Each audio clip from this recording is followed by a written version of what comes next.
भूतिया हवेली का रहस्य। गांव के बाहर एक पुरानी हवेली थी जिसे लोग कालेश्वर हवेली कहते थे। यह हवेली दशकों से वीरान थी और गांव वालों का मानना था कि वहां भूतों का साया है। कई लोगों ने दावा किया था कि उन्होंने वहां से अजीबोगरीब आवाजें सुनी थीं, कभी किसी के हंसने की तो कभी किसी के चीखने की। लेकिन आज तक कोई भी उस हवेली के रहस्य को उजागर नहीं कर पाया था। तीन दोस्तों की जिज्ञासा। रवि, मोहित और अजय तीनों बचपन के दोस्त थे।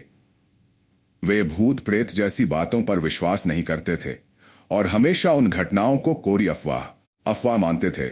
लेकिन गांव वालों की बातें सुन सुनकर उनकी जिज्ञासा बढ़ती गई। एक दिन तीनों ने तय किया कि वे हवेली में जाकर खुद सच्चाई पता करेंगे। उनकी योजना थी कि वे रात के ठीक 12 बजे वहां जाएंगे, क्योंकि गांव वालों का कहना था कि रात के इसी समय हवेली में अजीब घटनाएं होती हैं। हवेली में प्रवेश रात का समय हो चुका था।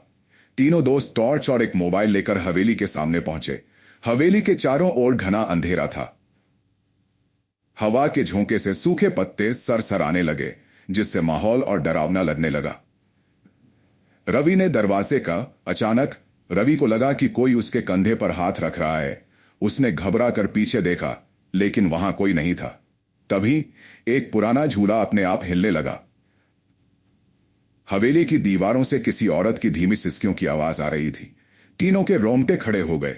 मोहित ने हिम्मत करके आवाज लगाई, कौन है यहां? जवाब में एक खौफनाक हंसी गूंजी। सामने की खिड़की अपने आप खुली और एक सफेद साया बाहर निकला। उसकी आंखें लाल थीं और चेहरा किसी जली हुई औरत जैसा लग रहा था। अजय ने डर के मारे भागना चाहा, लेकिन दरवाजा अपने आप बंद हो गया।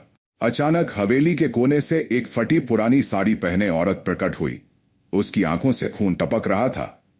तुम लोग यहां क्यों आए हो? वह धीमे स्वर में बोली, लेकिन उसकी आवाज पूरे कमरे में गूंज गई। तीनों दोस्तों ने डर से कांपते हुए दरवाजा खोलने की कोशिश की, लेकिन दरवाजा जाम हो चुका था। तभी हवा में किसी के फुसफुसाने की आवाज आई, भाग जाओ वरना तुम भी मारे जाओगे। रवि ने कांपते हुए जेब से भगवान का ताबीज निकाला और मंत्र पढ़ने लगा। अचानक भूतनी ने एक जोरदार चीख मारी और पूरी हवेली हिलने लगी। दरवाजा अपने आप खुल गया। तीनों दोस्त दौड़ते हुए बाहर निकले और सीधे गांव की ओर भागे। अगली सुबह गांव के बुजुर्गों ने बताया कि वह हवेली 100 साल पुरानी थी। वहां एक औरत को उसके पति ने जिंदा जला दिया था। उसकी आत्मा अब भी बदला लेने के लिए भटक रही थी। उस रात के बाद रवि, मोहित और अजय ने कभी उस हवेली का रुख नहीं किया।